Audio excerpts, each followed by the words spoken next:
A rock and roll legend, for the first time talking about the secret battle that silenced her singing voice.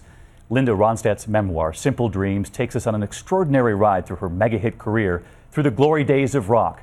But tonight, right here, she's talking about her biggest challenge yet, with a message as strong as those #1 hits. Here's Diane with her exclusive, Linda Ronstad, our Person of the Week.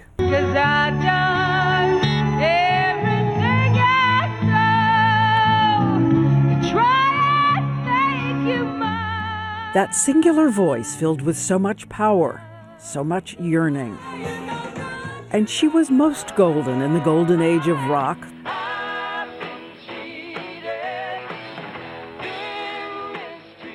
They all wanted to sing with her, Dolly Parton and Emmylou Harris. Even Kermit the Frog.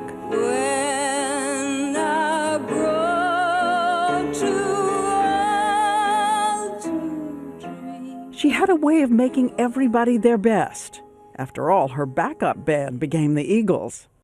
Was it as great a ride as we all imagine? Almost famous here of sex, that drugs, movie? rock and roll.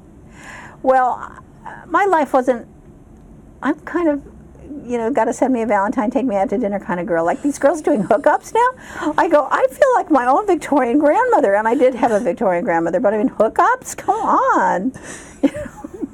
So I wasn't into hookups, but I was quite busy out there. I had lots of very nice boyfriends. She was born in Arizona, Mexican on her father's side, and at 4 years old, she already had the voice that would earn her Grammys, the first woman ever to have 4 platinum albums in a row.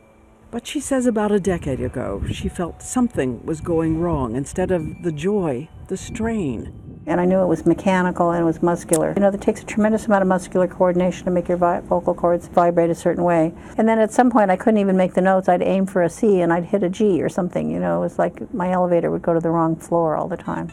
But there was no diagnosis. She sang publicly for the last time in 2009. Toward the end I really was just shouting. I mean, I'd found a place to sing on the flat part of my voice. I was trying to recraft the way I sang for years. And I had found a sort of it was kind of like a Broadway bell. The sun'll come up tomorrow, which I can't even do now. And after the singing, the physical exhaustion. It was hard to comb my hair. It was hard to brush my teeth. It was hard to wash my hair. Hard to get my hands up over my head. Have you ever gone into a doctor and tell him you're tired? The doctor is tired also. You don't want to hear about that. It was the last thing I suspected. It was Parkinson's disease. Even though her grandmother had Parkinson's, It wasn't until she began to get the classic tremor in her hands. A doctor said the words. That the floor dropped out from under you? Yeah, there was a real kind of holy moment, where you sort of go, yeah, this has happened. So it's just, somebody said to me, another Parkinson's person said, life after death isn't the question, it's life before death. So what are you going to live, and how are you going to do it? What do you do with anger? You must get angry. I get plenty angry, especially when I look at the immigration laws. But angry that you're dealing with this. Dealing with Parkinson's. With Parkinson's, what can you do? When I wake up in the morning, I think I can walk and I can talk, so it's a good day, because there will probably come a day when I can't do those things. A life today of reading and loving other people's music, since she's lost her own. I can't sing at all. I used to sing in the shower all the time. 99% of my singing was private and personal. A very tiny percentage of it was done on the stage. But as she writes in her book, there are so many ways to leave behind a song. Someone once asked me why people sing. I answered that they sing for many of the same reasons the birds sing. Perhaps more than the birds do, humans hold a grudge.